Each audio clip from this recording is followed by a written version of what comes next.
Hello everyone. Hi, I'm Niranjan and welcome back to our channel Law with Niranjan. Today we are going to discuss CRPC section 41 to 60A part 1 arrest of persons.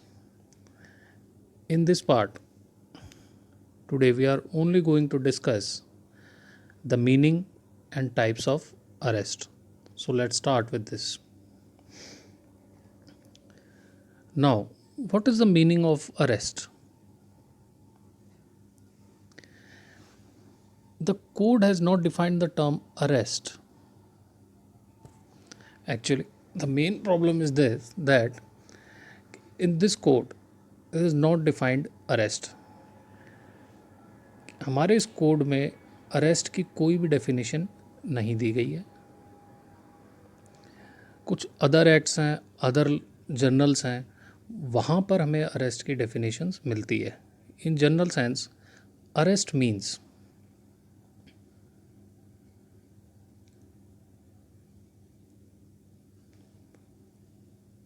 in general sense arrest means apprehension of a person by legal authority resulting in deprivation of his liberty. Means कि किसी person को through bye legal authority उसकी liberty से deprive कर देना. Means उसकी liberty को deprive कर देना. Deprive means taking away. This is a general meaning कि उसकी लिबर्टी को आपने ले लिया bye legal authority. This is a arrest, a general meaning of arrest. Next definition देखते हैं. United Nations detention on imprisonment 1988, इसका फुल फॉर्म है इसका पूरा कि the body of principles for the protection of all persons under any form of detention और imprisonment 1988 United Nations defines arrest.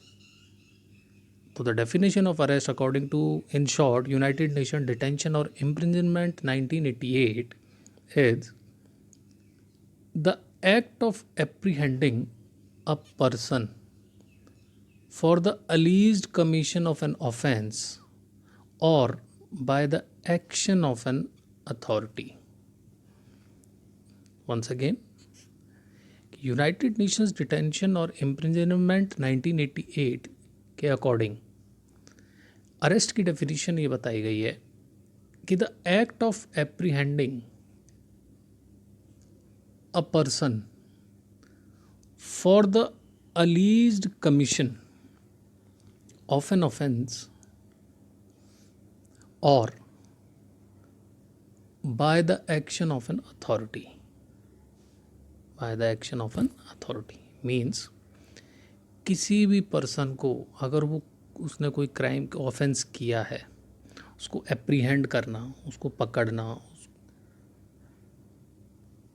और by the action of an authority या किसी authority के ने एक्शन लिया हो कि आप इस पर्सन को विदाउट एनी डिले अपनी कस्टडी में लें. ये यूनाइटेड नेशंस डिटेंशन और इम्प्रिजनमेंट 1988 के अकॉर्डिंग है अरेस्ट. नेक्स्ट देखते हैं.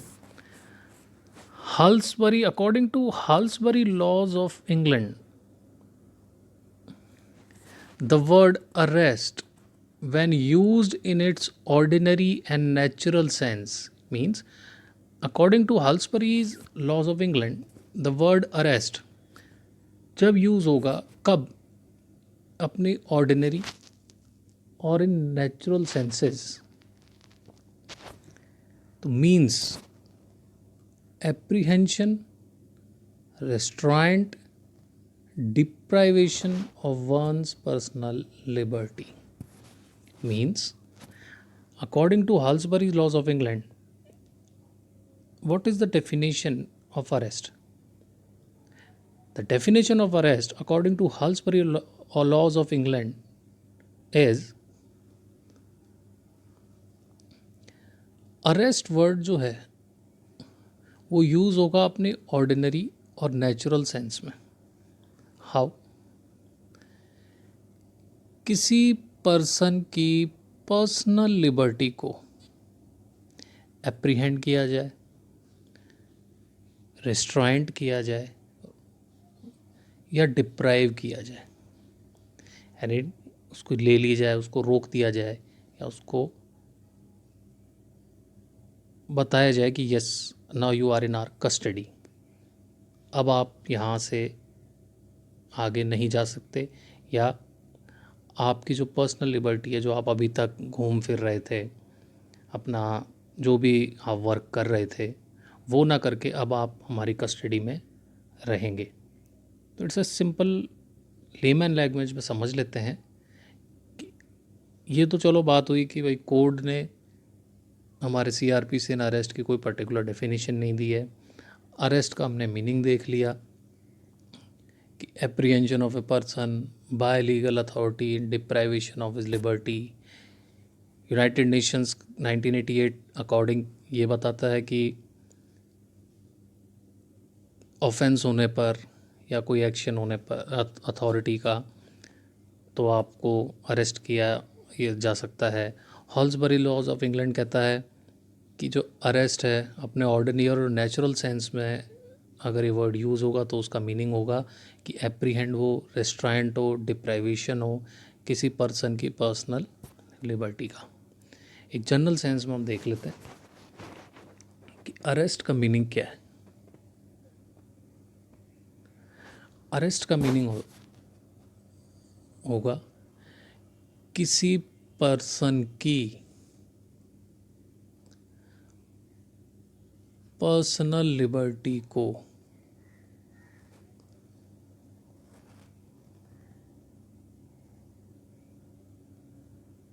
रोक दें. इट मीन्स किसी ने कोई ऐसा ऑफेंस कर दिया है जो लगता है अथॉरिटी को, मैजिस्ट्रेट को या किसी प्राइवेट पर्सन को भी कि ये जो एक्ट हुआ है वो बाय लॉज सही नहीं है, तो हम उस पर्सन की जो पर्सनल लिबर्टी है, जो अभी तक वो सारे काम कर रहा था अपने अकॉर्डिंग, उसको हम रोक देंगे. कि this is the meaning of arrest in a simple way, in a simple manner. So next देखते हैं हम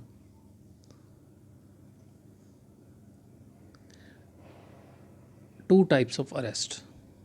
अभी तो हमने ये देखा कि what is the meaning of arrest. अब हम देखते हैं अरेस्ट कितने टाइप के होते हैं. तो अरेस्ट के टाइप्स आप देखते हैं कि in our code two types of arrest mention. हमारे CRPC में two types of arrest mention है. First, arrest made in pursuance of a warrant issued by a magistrate. It means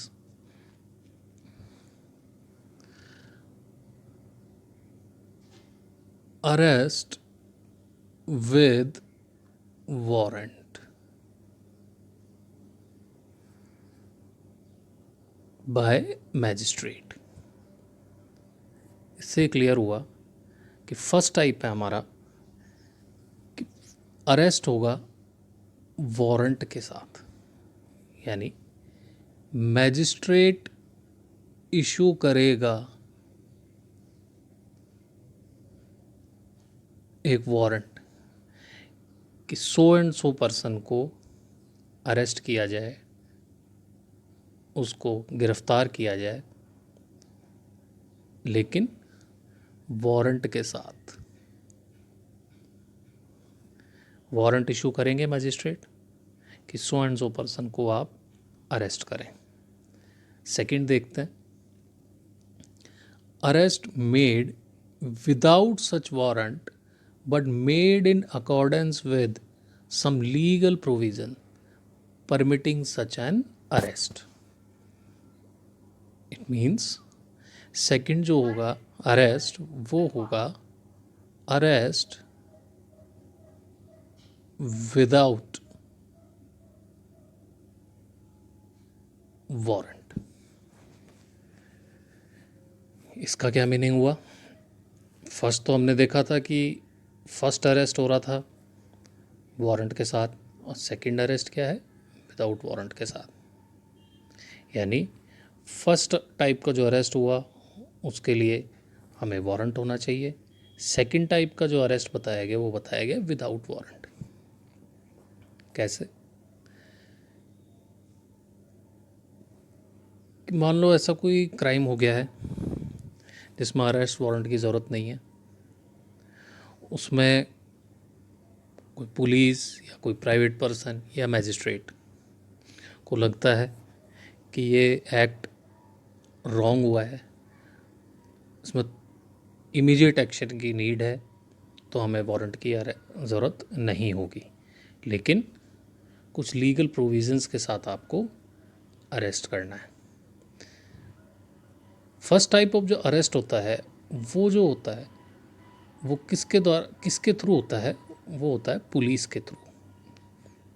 it means police arrest करती है first type of warrant arrest में।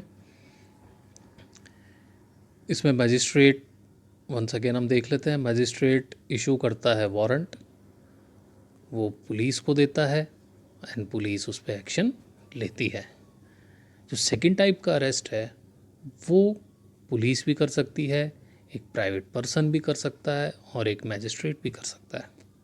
जो second type का arrest है, once again देख लें कि जो सेकंड टाइप का अरेस्ट है इज मेड बाय पुलिस और अ प्राइवेट पर्सन और अ मैजिस्ट्रेट। यानी तीनों अरेस्ट कर सकते हैं सेकंड टाइप ऑफ अरेस्ट में, जिसमें वारंट की नीड नहीं होती। It means without warrant. Upcoming videos में हम देखेंगे कि पुलिस कैसे अरेस्ट करती है, प्राइवेट पर्सन कैसे अरेस्ट करता है, मैजिस्ट्रेट कैसे अरेस्ट करता है। That's all for today.